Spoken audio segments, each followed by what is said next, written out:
नमस्कार, आप सभी के साथ मैं हूं प्रतिमा मिश्रा। दिन की हर बड़ी खबर के साथ आइए शुरू करते हैं भारत की बात। शुरुआत उन खबरों से जिन पर विस्तार से होगी आज बात।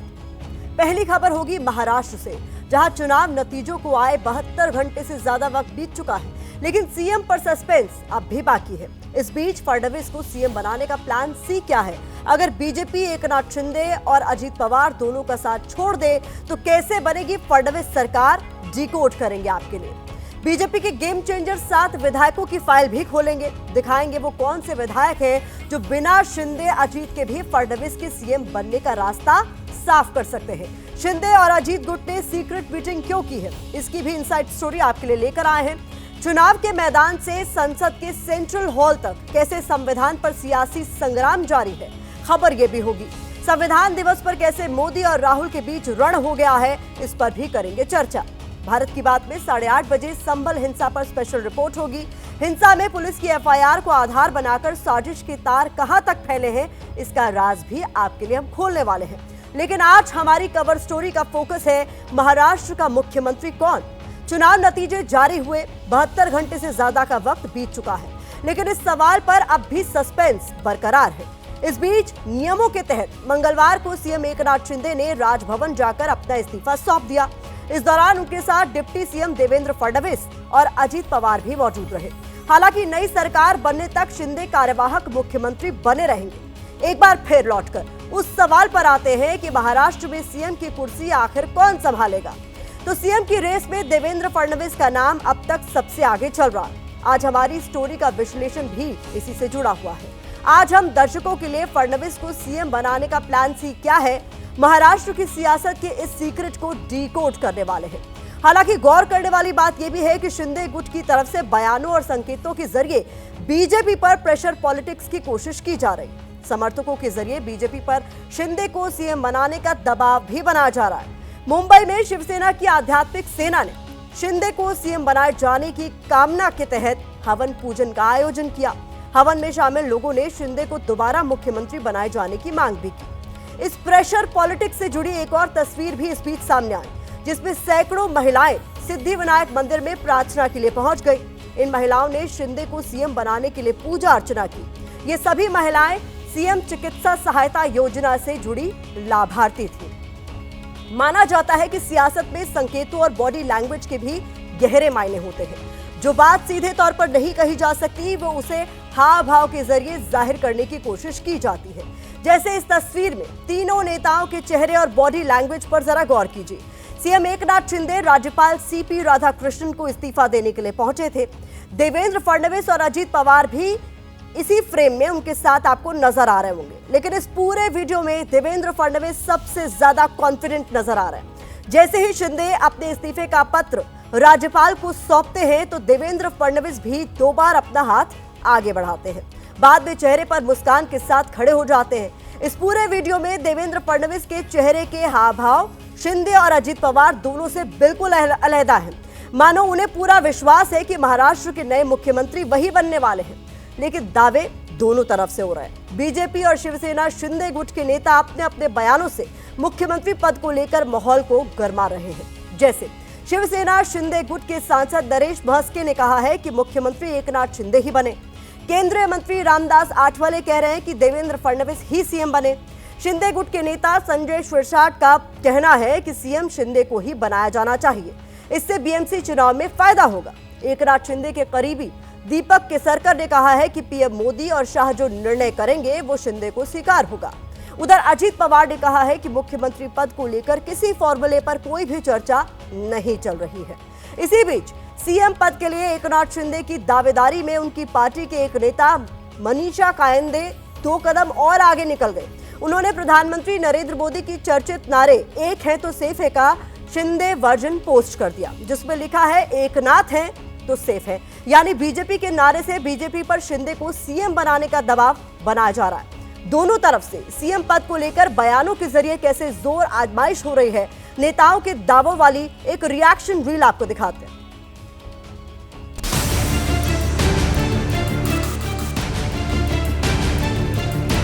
एक बात तय है कि भाई देवेंद्र फडणवीस जी ने मुख्यमंत्री बनना चाहिए। एक तो एकनाथ शिंदे साहब को केंद्र में मंत्री बनाया जा सकता है और दूसरा कोई वहाँ डिप्टी सीएम शिवसेना का बनाया जा सकता है। ऐसा कोई मार्ग निकालना चाहिए। ये कार्यकर्ता के मन की भावना ये है कि फिर से शिंदे साहब आएंगे।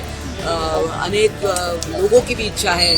देखो, पार्टी का जो कार्यकर्ता रहता है वो पार्टी से अटैचमेंट रहता है। उनको लगता है मेरा नेता मुख्यमंत्री बनना चाहिए, उसमें मेरे को लगता है बीजेपी कार्यकर्ताओं को लगता है फडणवीस साहब मुख्यमंत्री बने, और राष्ट्रवादी को लगता है अजीत दादा मुख्यमंत्री। देवेंद्र फडणवीस साहब डिजर्व करते, ये हम नहीं ऐसा नहीं बोलते कि डिजर्व नहीं करते। उनके पार्टी के एमएलए भी वही बोलते हैं कि भाई देवेंद्र जी होना चाहिए। अब ये कौन होना चाहिए, ये दोनों का नाम जो चल रहा है वो वरिष्ठ लोग निर्णय लेंगे ना। कर रहे हैं हमारे तीनों नेता देवेंद्र जी, एकनाथ जी, अजीत दादा, हमारे केंद्रीय नेतृत्व सब बैठकर निर्णय करेगा। थोड़ा समय जरूर लग रहा है, लेकिन ये जनता के हित में, महाराष्ट्र के हित में।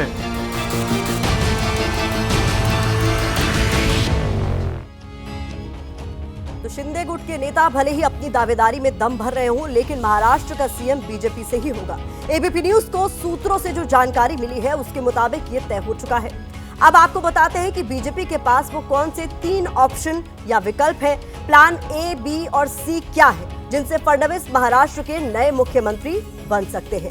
पहला विकल्प तो यही है कि शिंदे गुट भी फडणवीस के नाम पर राजी हो जाए। अजित पवार पहले ही फडणवीस के नाम पर सहमत हो चुके हैं। तीनों दलों के पास मिलाकर 230 सीटें हैं। ये सबसे आदर्श स्थिति है, लेकिन मौजूदा समय में इस पर सियासी खींचतान चल रही है। दूसरा प्लान ये हो सकता है कि बीजेपी एनसीपी अजीत गुट के साथ मिलकर सरकार बनाए, क्योंकि दोनों दलों के पास मिलाकर बहुमत के आंकड़े से ज्यादा सीटें हैं। बहुमत के लिए 145 सीटें जरूरी हैं, जबकि दोनों दलों की सीटें मिलाकर आंकड़ा 173 हो जाता है। ऐसे में सरकार बनाने के लिए शिवसेना शिंदे गुट की जरूरत नहीं पड़ेगी। लेकिन अगर ये दोनों ही प्लान कारगर नहीं होते हैं तो प्लान सी क्या होगा, ये जानना बेहद इंटरेस्टिंग, बेहद दिलचस्प है।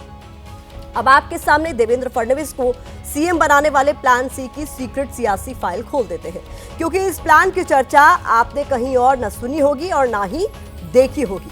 मान लीजिए कि प्लान ए और प्लान बी दोनों के मुताबिक फडणवीस के सीएम बनने का रास्ता साफ नहीं हुआ, तब प्लान सी का ब्रह्मास्त्र बीजेपी के काम आ जाएगा। इस प्लान के तहत बीजेपी बहुमत का 145 वाला आंकड़ा कैसे जुटाएगी, इसका नंबर गेम भी आप देख लीजिए। इसमें बीजेपी के 132 विधायक होंगे, 4 निर्दलीय विधायक इसमें शामिल होंगे। जन स्वराज जैसे छोटे दल के 2 विधायक बीजेपी को समर्थन देंगे।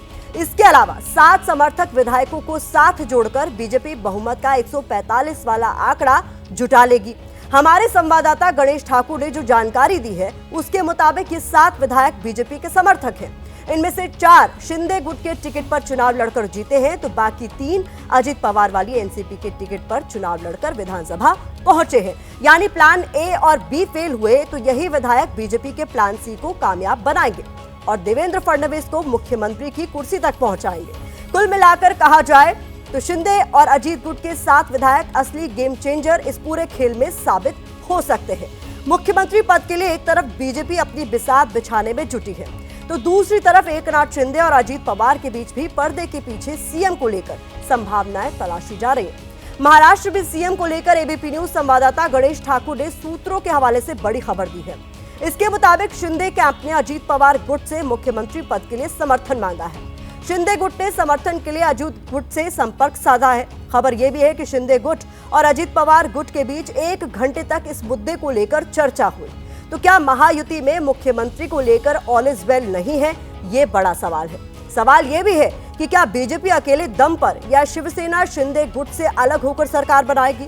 फिलहाल इसकी संभावनाएं बेहद कम नजर आती है, क्योंकि एकनाथ शिंदे बीजेपी के लिए जरूरी भी है और मजबूरी भी। तो वो कौन से फैक्टर हैं जो शिंदे को सीएम बनाने और साथ जोड़कर रखने के पक्ष में नजर आते हैं। दूसरी तरफ अगर शिंदे मुख्यमंत्री नहीं बनते तो बीजेपी के सामने आगे राज्य में कौन सी मुश्किलें खड़ी हो सकती हैं, इस रिपोर्ट में देखिए। महाराष्ट्र के मुख्यमंत्री की कुर्सी इन 2 चेहरों के इर्द गिर्द घूम रही है।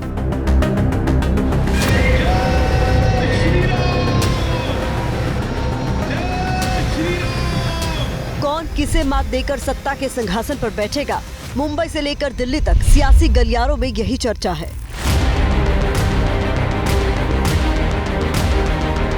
भारत की बात के दर्शकों के लिए हमने उन फैक्टर्स को डिकोड किया है जो सीएम के लिए शिंदे का पक्ष मजबूत करते हैं। या शिंदे कैसे बीजेपी के लिए जरूरी या मजबूरी है, इसकी व्याख्या करते हैं।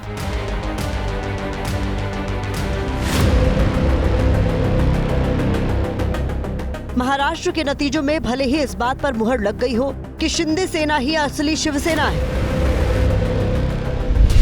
लेकिन उद्धव गुट पर नियंत्रण रखने के लिए भी शिंदे को साथ रखना बीजेपी की मजबूरी है, क्योंकि अगर शिंदे सीएम नहीं बनते हैं तो उद्धव गुट को सीधे फडणवीस से मुकाबले का मौका मिलेगा। बीजेपी पर सत्ता में आने के लिए शिवसेना के नाम और प्रतीक के उपयोग का आरोप लगेगा। इसके दम पर मराठी मानुष की भावनाओं को भड़काया जा सकता है और इसे बीजेपी बनाम महाराष्ट्र की लड़ाई का रूप दिया जा सकता है। मराठी अस्मिता को मजबूत करने के लिए एकनाथ शिंदे का चेहरा ही मजबूती देगा। ये बीजेपी की उदारता और मराठी गौरव के सम्मान को दिखाएगा। साथ ही इससे मराठी मानुष के बीच बीजेपी की छवि और मजबूत होगी।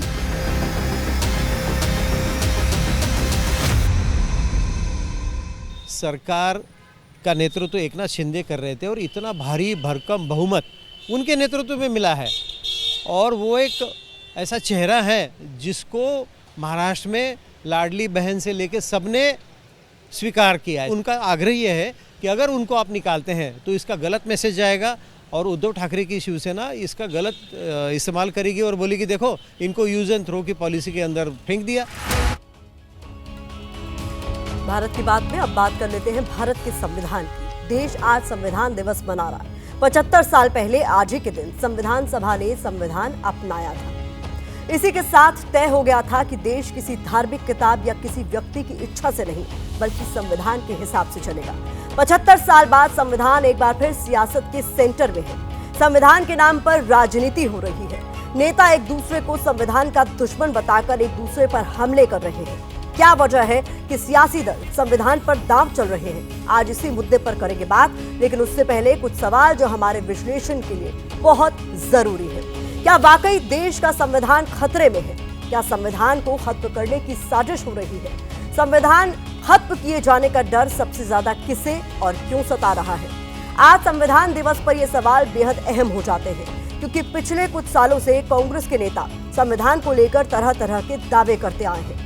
राहुल गांधी ने आज भी संविधान का जिक्र करते हुए बीजेपी पर निशाना साधा, तो प्रधानमंत्री मोदी ने भी जवाब देने में देर नहीं की। किसने क्या कहा आपको दिखाते हैं। तो राहुल गांधी ने कहा कि इस देश के 90% लोगों के साथ रोज अन्याय हो रहा है। संविधान दिवस पर सुप्रीम कोर्ट के कार्यक्रम से प्रधानमंत्री ने इसका जवाब दिया। प्रधानमंत्री ने कहा कि दंड आधारित व्यवस्था अब न्याय आधारित व्यवस्था में तब्दील हो चुकी है। राहुल गांधी ने इल्जाम लगाया कि गरीबों की बात करने पर माइक बंद कर दिया जाता है, तो जवाब में प्रधानमंत्री ने गरीबों की मदद के लिए चलाई जा रही योजनाओं का जिक्र किया। कहा कि हर गरीब परिवार के लिए सरकार ने 5 लाख तक के मुफ्त इलाज की व्यवस्था की है। राहुल गांधी अपनी हर चुनावी सभा में संविधान के प्रति साथ लिए नजर आते हैं। वो और उनकी पार्टी के नेता भारतीय जनता पार्टी पर संविधान खत्म करने की कोशिश का आरोप लगाते रहे हैं। राहुल गांधी ने आज भी अपने आरोप दोहराए, तो विपक्ष की दूसरी पार्टियों ने उनका साथ दिया। इस पर बीजेपी ने क्या कुछ कहा आपको सुनना चाहिए।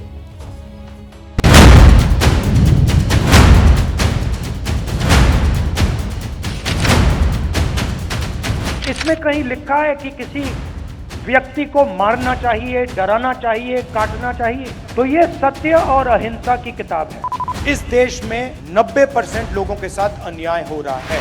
भारतीयों को त्वरित न्याय मिले, इसके लिए नई न्याय संहिता लागू की गई। दंड आधारित व्यवस्था अब न्याय आधारित व्यवस्था में बदल चुकी है।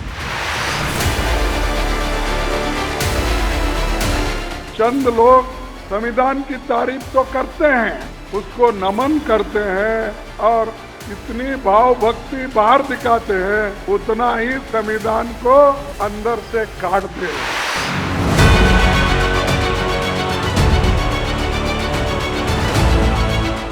एक पार्टी ने संविधान की आत्मा पर एक बार नहीं अनेकों बार चोट पहुंचाने की कोशिश की, और आपातकाल में हम सबको मालूम है आर्टिकल 19, 21 और 22 ये इसको बंदी बनाया गया एक तरीके से। इसीलिए हम संविधान दिवस मना रहे हैं कि राइट टू इक्वालिटी नहीं रहेगी, डिग्निटी ऑफ लाइफ खत्म कर दी जाएगी। इसीलिए हम संविधान दिवस मना रहे हैं। क्यों झूठ बना, क्यों झूठा पैगाम देश को दे रहे हैं। आज कांग्रेस भी संविधान दिवस मना रही है। दिल्ली के तालकटोरा स्टेडियम में इसके लिए बड़ा कार्यक्रम आयोजित किया गया था, लेकिन राहुल गांधी ने जैसे ही बोलना शुरू किया, जातीय जनगणना की बात शुरू की, उनका माइक बंद हो गया और नेता की आवाज बंद हुई तो मंच के नीचे से जमा कांग्रेस के कार्यकर्ता नेता राहुल गांधी जिंदाबाद के नारे लगाने लगे। तो आपको बता दें कि जितनी देर तक माइक बंद रहा, राहुल गांधी मंच पर खड़े खड़े मुस्कुराते रहे। इससे पहले राहुल कई बार आरोप लगा चुके हैं कि संसद में उनका माइक बंद कर दिया जाता है, लेकिन इस बार अपनी ही पार्टी के कार्यक्रम में उनका माइक बंद हो गया। हालांकि कुछ ही देर बाद जब माइक दुरुस्त कर लिया गया तो राहुल गांधी ने क्या कहा वो भी सुन लीजिए। आदिवासियों की, पिछड़ों की, गरीबों की बात करता है, उसका माइक ऑफ हो जाता है। मुझे कहा, जब माइक ऑफ हो गया तो मुझे कहा, काफी लोग आए और उन्होंने कहा जाके बैठ जाइए। मैंने कहा मैं नहीं बैठूंगा, मैं खड़ा रहूंगा। माइक जितना ऑफ करना है करो, मुझे जो बोलना है मैं बोलूंगा। संविधान दिवस की 75वीं वर्षगांठ के लिए केंद्र सरकार ने एक सूत्र वाक्य तय किया है, हमारा संविधान हमारा स्वाभिमान। लेकिन दलों की सियासत ने इस खास मौके को भी तेरी राजनीति मेरी राजनीति में बदल दिया। उत्तर प्रदेश के संभल में 24 नवंबर को हुई हिंसा पर वैसे तो सियासत पहले से चल रही थी, लेकिन संविधान दिवस पर हमले और बचाव का अंदाज बदल गया। उत्तर प्रदेश में सरकार चला रही बीजेपी और विपक्षी पार्टियां क्या कह रही हैं, ये आपको जरूर देखना चाहिए।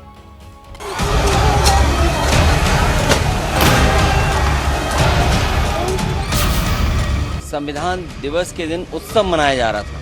सच्चा उत्सव तभी है जब संविधान के रास्ते पर चले। जिस तरह का काम सरकार ने किया है, जानें चली गई हैं, गम के साए में कैसे उत्सव मनाया जा सकता है। भीड़ रोकने का हमारी पुलिस प्रशासन के पास और भी बहुत तरीके हैं। सीधे तरीके से जैसे कुछ लोगों को चिन्हित करके उन पर गोली चलाई गई, ये आज संविधान दिवस के दिन मैं मानती हूँ ये संविधान का सबसे बड़ा काला धब्बा है। विपक्ष केवल दिखावा करता है, संविधान को इन लोगों ने कभी नहीं माना। विपक्ष ने बाबा साहब भीमराव अम्बेडकर के संविधान को हमेशा इन लोगों ने इग्नोर किया है।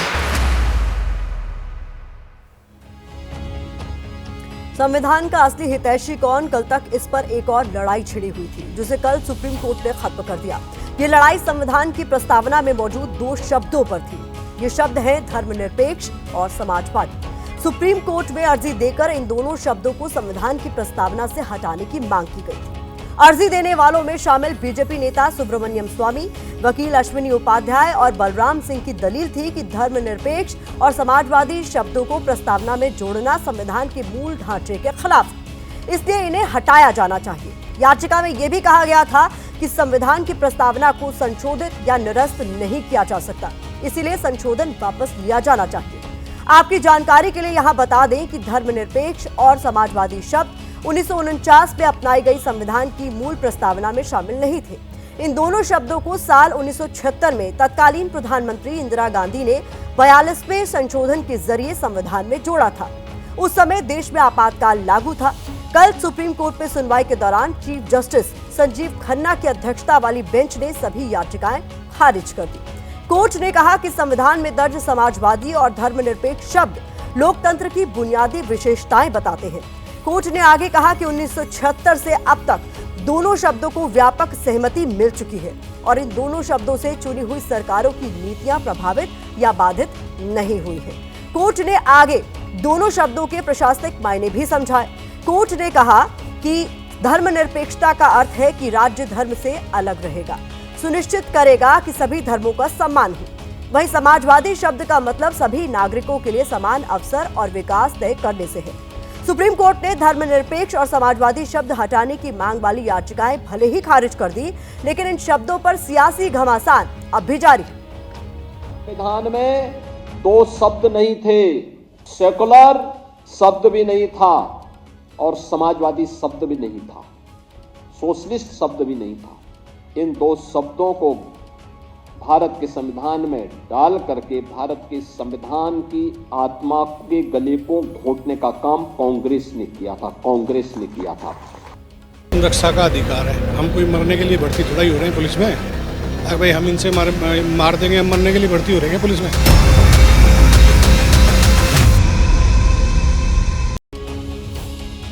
यूपी के संभल में 4 जानें चले गई। वहां की सड़कें खून से लाल हो गई। हिंसा की चोट के निशान अब तक संभल की दीवारों से लेकर घरों के भीतर तक मौजूद है। लेकिन इस सवाल का जवाब देने वाला कोई नहीं कि आखिर गोली किसकी बंदूक से चली।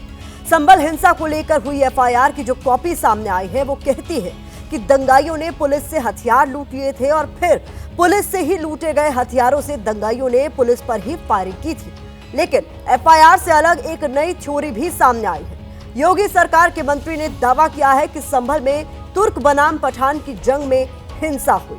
आरोप के मुताबिक वर्चस्व की जंग ने संभल को हिंसा की आग में झोंक दिया। लेकिन इस आरोप में कितना सच है, संभल हिंसा को लेकर की गई एफआईआर कितनी सटीक है, इन तमाम सवालों का जवाब आज हम अपनी रिपोर्ट में देंगे। लेकिन सबसे पहले देखिए हिंसा वाले दिन की वो तस्वीरें जो सच्चाई की गवाही बनकर सामने आई।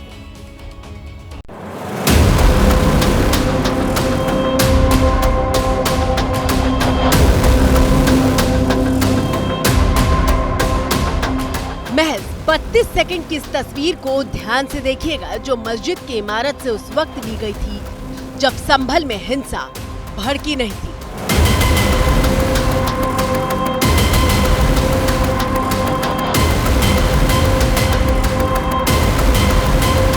मस्जिद के सामने वाली सड़क के एक तरफ पुलिस वाले मौजूद हैं, जबकि दूसरे कोने पर भीड़ दिखाई दे रही है। शोर बढ़ने लगा था।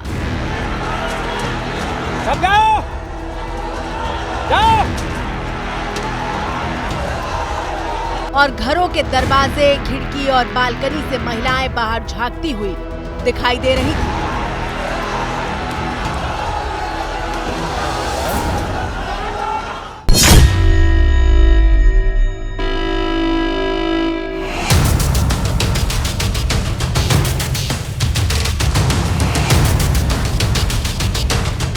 संभल हिंसा की दूसरी तस्वीर देखिए। ये वीडियो संभल की शाही जामा मस्जिद से ही बनाया गया है। गली में पुलिस की टुकड़ी और उसके पीछे पुलिस वैन जा रही है, जबकि पीछे की तरफ से कुछ युवक पुलिस पर पत्थर फेंकते हुए दिखाई दे रहे हैं।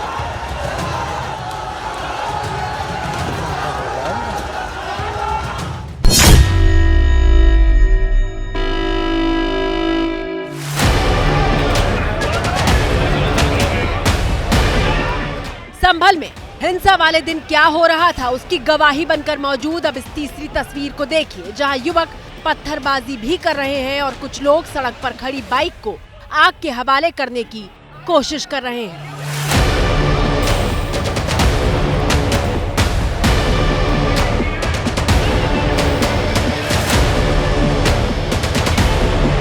तीन चार गलियां जो है मस्जिद के आसपास, सभी गलियों में आदमी पब्लिक के भरे पड़े थे और वो बराबर उपद्रव कर रहे थे। समझाने बुझाने से पीछे नहीं जा रहे थे, एकदम से पीछे जाते थे फिर वापस आ जाते थे। ऐसा लगता है इन लोगों ने पत्थर ईंटें वगैरह जमा कर रखे थे। ये पूर्व प्लानिंग भी हो सकती है।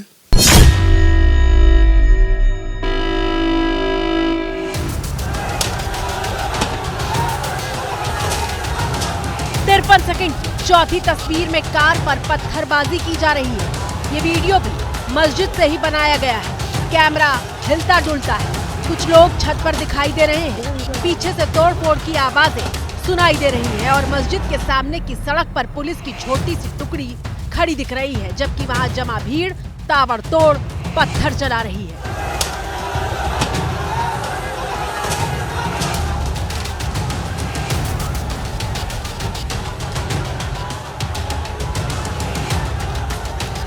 ऐसा लगता है उसमें स्थानीय लोगों के साथ साथ बाहरी लोग भी आए हुए थे, जो आसपास के इलाके मोहल्लों के थे, वो लोग भी वहाँ जमा हो गए थे। चेहरा ढका हुआ, कुछ के चेहरे ढके हुए थे।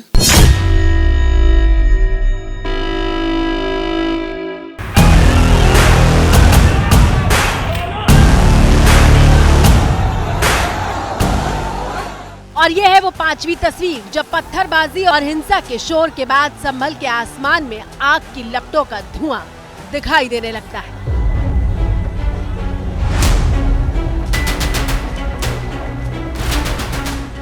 चौबीस नवंबर की हिंसा की जो पहली सीसीटीवी तस्वीर सामने आई है, उसमें भी नकाबपोश भीड़ पत्थरबाजी करती हुई दिखाई दे रही है।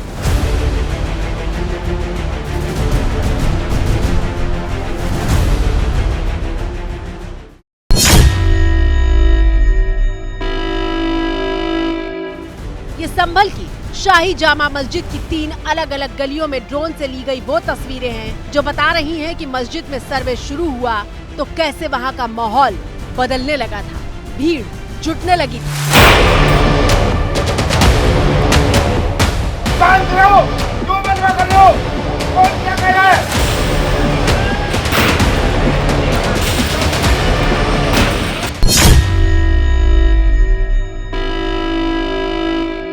चौबीस नवंबर को मस्जिद का सर्वे करने आई एडमिनिस्ट्रेटिव कमेटी ने इसी बैरिकेटिंग के रास्ते से प्रवेश किया मस्जिद की तरफ, और ये जो पीछे की संकरी गलियां हैं यहाँ पर उस मस्जिद का सर्वे शुरू होते ही लोग जमा होने लगे।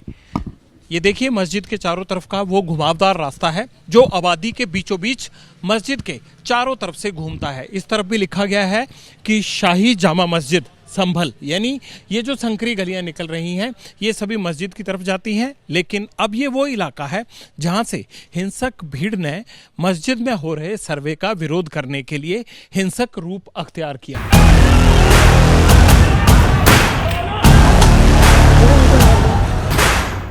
संभल में माहौल कैसे बदला उसकी कुछ तस्वीरें आपने देखी।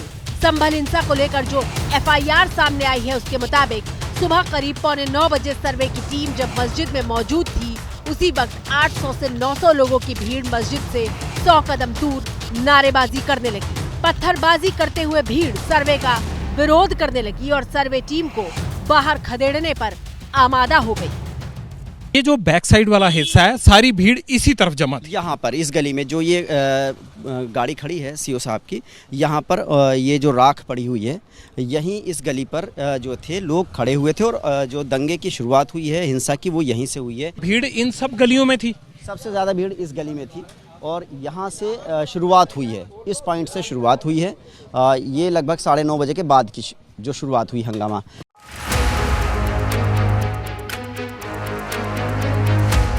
भीड़ समझाने पर भी नहीं मानी और सुनियोजित होकर पुलिस पार्टी पर पत्थरबाजी करते हुए भद्दी भद्दी गालियां देने लगी। और इसी वक्त 40 से 50 लोगों ने चिल्लाकर कहा, हसन, अजीम, सलीम, रेहान, मोहम्मद हैदर, वसीम, अयान, इन पुलिस वालों से सारे हथियार छीन लो, कारतूस छीन लो, इनको आग लगाकर मार दो, कोई भी बचकर जाने ना पाए।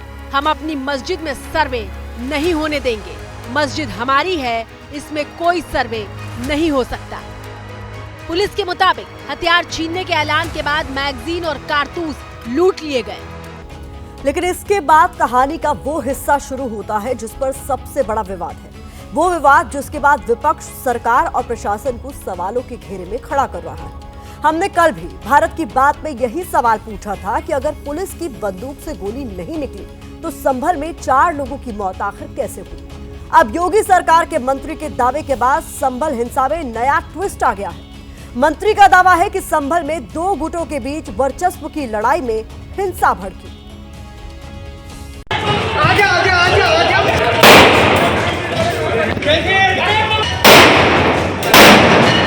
ये तस्वीर सोशल मीडिया से लेकर अखबार और टीवी चैनलों की सुर्खियां बनी हुई हैं।